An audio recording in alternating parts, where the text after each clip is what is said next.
Hello, my name is Shambhavi. I am from Batch 1 BALLB, and today I will be discussing the important concept of collective bargaining, and which is an essential mechanism in labor relations that shapes the working conditions, wages, and rights between employers and employees.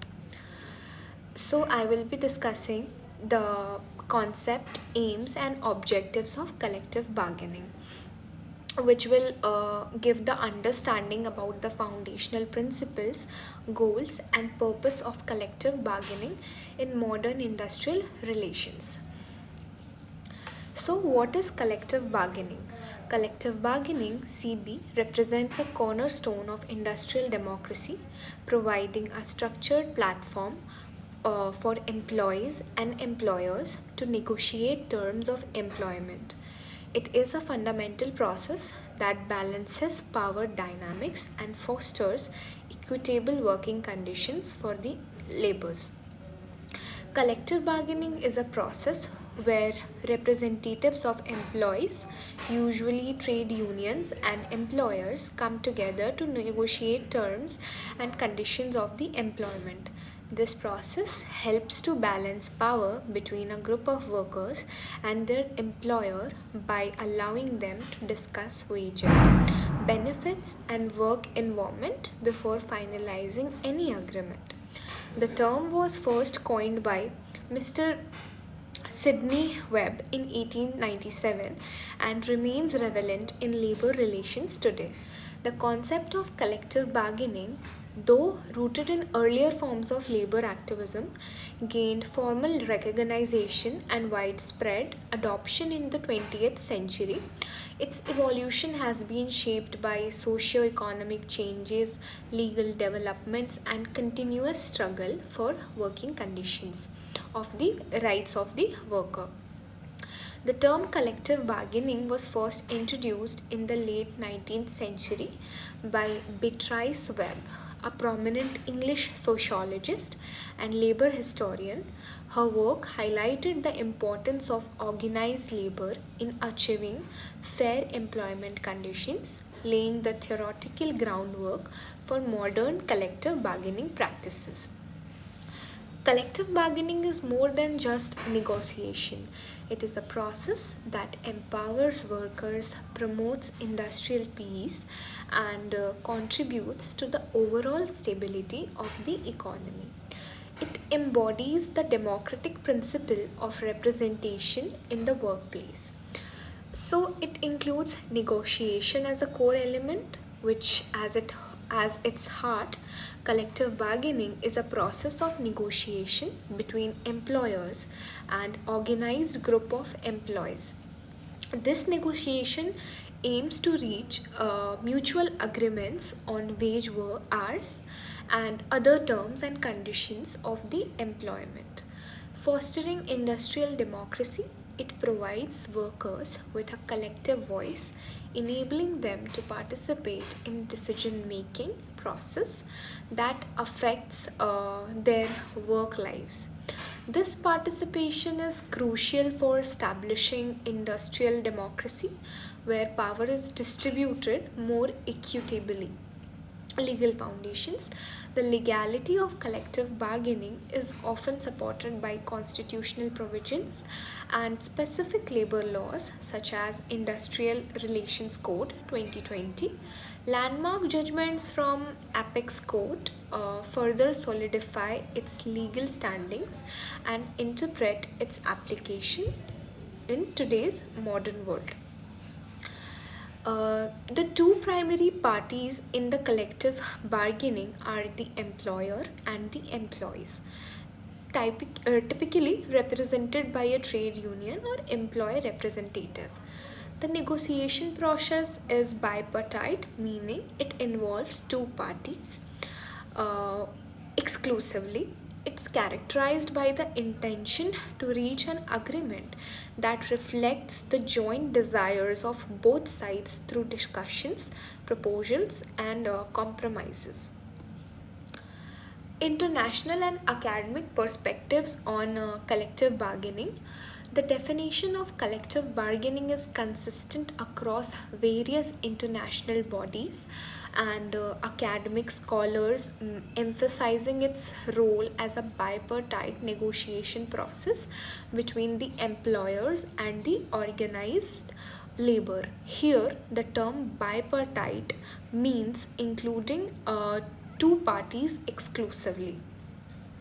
The ILO definition says the negotiations about working conditions and the terms of employment between an employer or a group of employers or one or more employers organization on the one hand and one of the more representatives worker organization on the other, with a view to reaching a agreement. The definition underscores the multi party nature of collective bargaining and its ultimate objective to achieve a mutually acceptable agreement that governs employment conditions.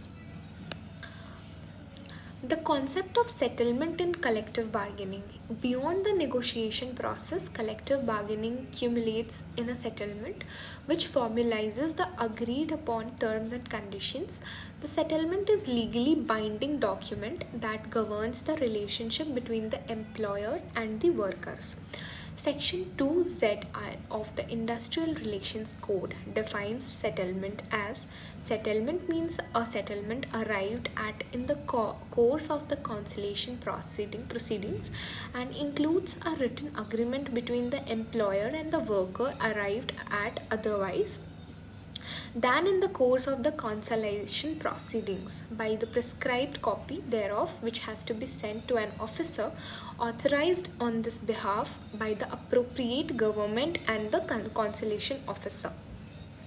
The objectives of collective bargaining includes determination of the fair wages and salaries for employees, improving working conditions such as working hours, safety standards and leave policies, securing employee rights including union recognition and grievances redressal, establishing mechanism for resolving future disputes, enhancing productivity by addressing training and operational concerns, protecting benefits like bonuses, provident funds, gratuity, and retirement incentives. Process of collective bargaining includes preparation. Both parties collect information and set their priorities. Union gather employee demand while employer evaluate financial and operational feasibilities. Discussions. The party engage in discussions to present their proposal and concerns. Effective communication, mutual trust, and active listening are vital here. Proposal and bargaining. Offers and counter offers are exchanged. The document is clear, concise, and legally binding, detailing wages, benefits, conditions, and other negotiated terms. Implementation and enforcement. Both parties honor the agreement and mechanism are put in the place to ensure compliance and address grievances. Characteristics of collective bargaining include a collective process involving representatives from both the sides. Continuous because negotiations can be ongoing to address new issues. Flexible as it requires compromise and give and take. Disciplinary meaning all parties abide by agreed rules during the industrial peace. Types of Now we'll talk about the types of collective bargaining. Basically, there are three types of collective bargaining, which is distributive bargaining, integrative bargaining, and composite or pattern bargaining. Distributive bargaining includes dividing a fixed amount of resources, while integrative creates a win-win situation by expanding available resources. And pattern includes negotiating multiple related issues together, setting patterns for the other.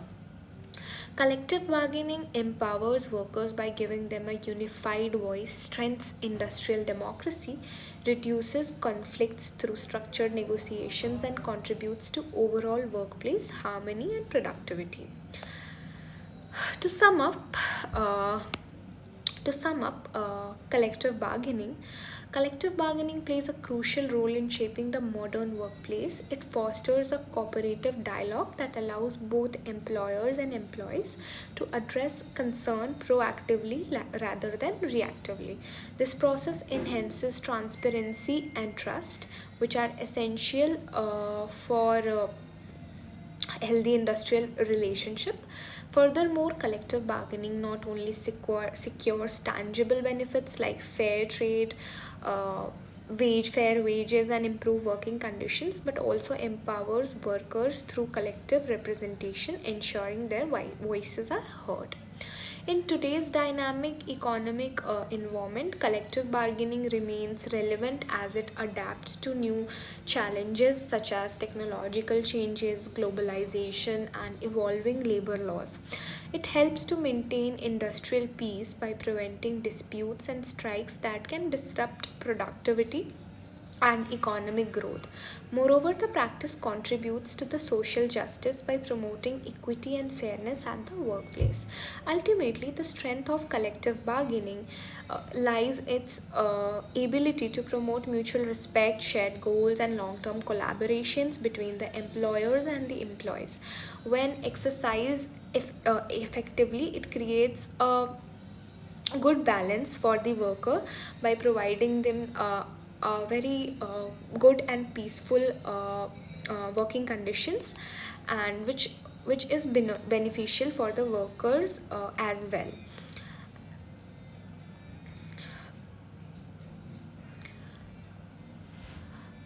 It creates a balanced workplace for both the parties where they can thrive, paving off the sustainable development.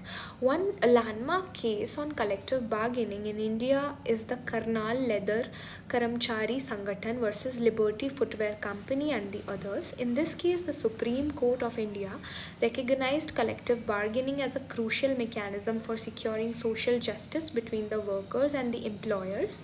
The court affirmed that the Industrial Dispute Act 1947 was enacted to facilitate social justice through collective bargaining. This case emphasized that collective bargaining is a legitimate way to resolve industrial dispute and promote harmonious industrial relations. Moreover, one another case is Bharat Iron Works versus Bhagubhai Ballubhai Patel, where the court observed that the collective bargaining is a part of welfare state concept and must be practiced in a spirit of healthy cooperation between the employers and the employees.